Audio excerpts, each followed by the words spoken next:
Howdy, lieutenants and economists. The most volatile, evil, disgusting things on the planet, humans. If you have a video request, you can always go to assholeconsulting.com. Yeah, I am gonna charge you, kids. And that is the importance of not fucking up. You are such an asshole!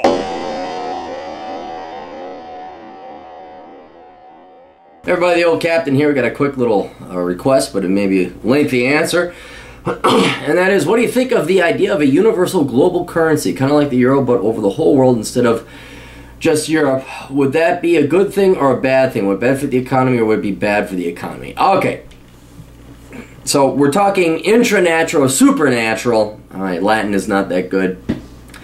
Currencies like the EU. And let's just take a look at the EU and what the point and purpose of having this international, universal, semi-global currency is, and why you'd want to have that. And then we're going to look at it in practice. The whole idea, and it's kind of pretty simple, is here you are in Europe. There's 50 freaking countries, 100, 300, 500 million people, a lot of people. And if you want to go from this little puny country to this little puny country, and you had to exchange your money. And if you want to go from that little puny country to the next puny country, you had to exchange your money. And everyone had their own central bank. So the European Union, or the Europeans, got together and said, okay, look, let's everybody just calm the fuck down here, all right?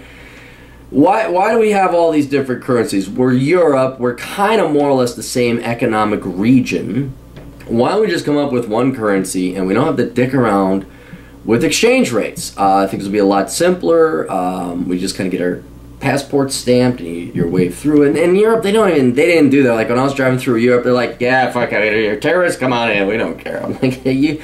And then I realized, like, at first you're like, oh, cool, we're not going to get stopped. We can get to where we want to go faster. And I realized, oh, I need to get my passport stamps. Like, I got like a stamp in Iceland. I think that was it. And like, oh, no.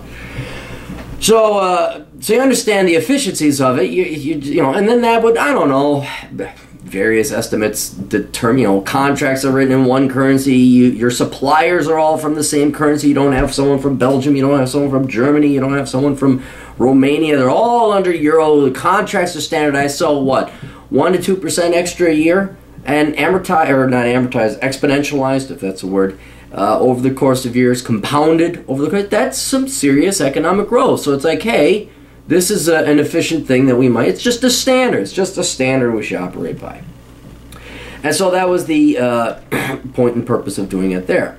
The problem, though, is that, as you're starting to see with Greece and to a somewhat lesser extent Portugal and Italy, is that some people just going to loaf around. It's like, okay, we're all under this currency. I have this purchasing power of this strong euro. Why the fuck should I work? Let's have the Germans and the French be suckers and work. Let them do it. And we here in the Mediterranean countries will just loaf on these guys. And we're just going to run debts. We're going to run deficits. We're going to print more money. Because it's euro. Well, we can't print more. That's the European Central Bank. But we're going to run deficits. We're going to get, ask for more money. We're going to force the central bank, European Central Bank, that like say, gosh, now we got to print off more to finance you because no one wants to buy these shitty-ass Greek bonds. So, without going into the boring economic details, you provide what's called a moral hazard, where it's like, well, let's really shrink it down to a much smaller micro. Let's say you're in a family of 6, and it doesn't matter who's the mother or father. There's just 6 people there. Let's say there's 3 people. They're all adults. There's 3 people that really work hard. The other 3, and they make the money for the household. The other 3 are like, fuck, these 3 make enough money, why should we go work?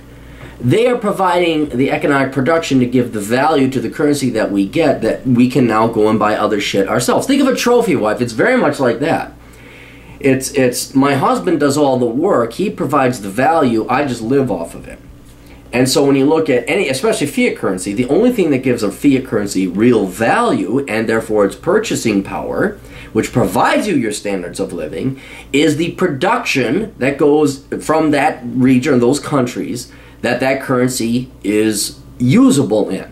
So the yen, ultimately, it's not backed up by gold or silver or anything like that. It's backed up by the amount of economic production that the Japanese produce. The yuan, same thing, by the Chinese. The yuan, there's the yuan, renminbi, that's China. And there's the won, W-O-N, that's Korea. The peso, Mexicans. Your currency's purchasing power is determined by how much shit your economy can produce. So if you got a real strong work ethic, a group of people, the Germans, who produce a lot, and you're a lazy fucktard like Greece, and you vote in a parasite who's a loser and a communist, well, yeah, that makes a lot. You just live off the Germans, make them work hard, and then you blame them for still being Nazis and other cowardly tactics. So that kind of shenanigans and bullshit can ensue. So there is that moral hazard risk. But the real risk, what you're proposing, if it was truly global, there'd be no competition. And that's the real thing that has me concerned about a truly global, universal global economy. Yes, it would be efficient. We call them figgity foos. Oh, the new global currency is figgity foos. Oh, how many figgity foos do you make a year? I make 6-figure figgity foos. Oh, my goodness. Let me suck your cock. So let's say that global currency was, well, now we're going to have to, well, who produces the figgity foos? And it would be like the UN. There would have to be a global entity like the United Nations, which is so horrendously corrupt. And if you think central banking is corrupt, now imagine a world central bank. These politicians and scumbags would be so incentivized to print off figgity foos so that they could buy this and they could buy that. No governments would ever have to balance their budgets or run surpluses. Every government would be running deficits because, hey, the world central bank would just print off more figgity foos. You'd have hyperinflation, and because there'd be absolutely no ultimate competition for it. There'd be no natural predator for the figgity food. There wouldn't be a dollar, there wouldn't be a pound British sterling, there wouldn't be a Argentinian peso. Of course, their economy sucks. So you'd be stuck with this. It'd be headed up by public sector government people, which are even worse. At least the lower down, the more localized you get, the more responsible government you get. You get these international agencies like the UN, the IMF. I mean, these guys are fucking scum. They are the laziest fucks ever, and they don't give a flying shit about the countries they represent. They just want the free. Look at what happened in Haiti when they had their earthquake. All this money flooded to Haiti. You know where it went? To the back pockets of all these UN managers and these UN workers who sat on boats and went swimming in the lagoons, and they had a grand old time. Look, we're helping the Haitians, and eating their fucking caviar on their yachts, or not yachts, but their cruise ships.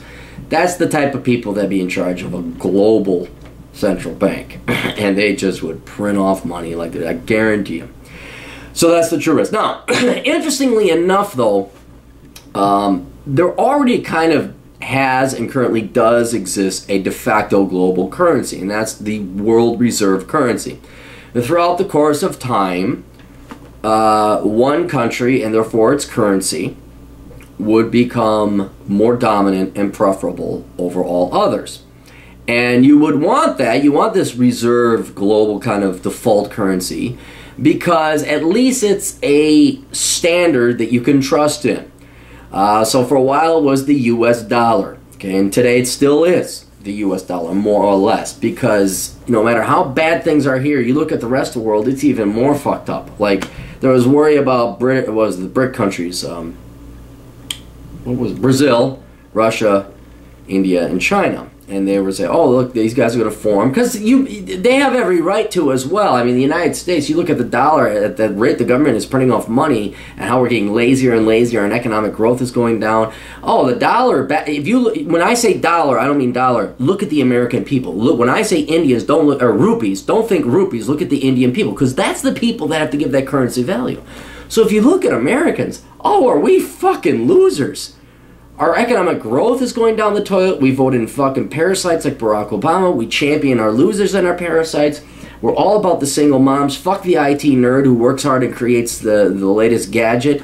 We're just a debauched, is that the word? Debased society. But for as bad as we are, we're still the best game in town.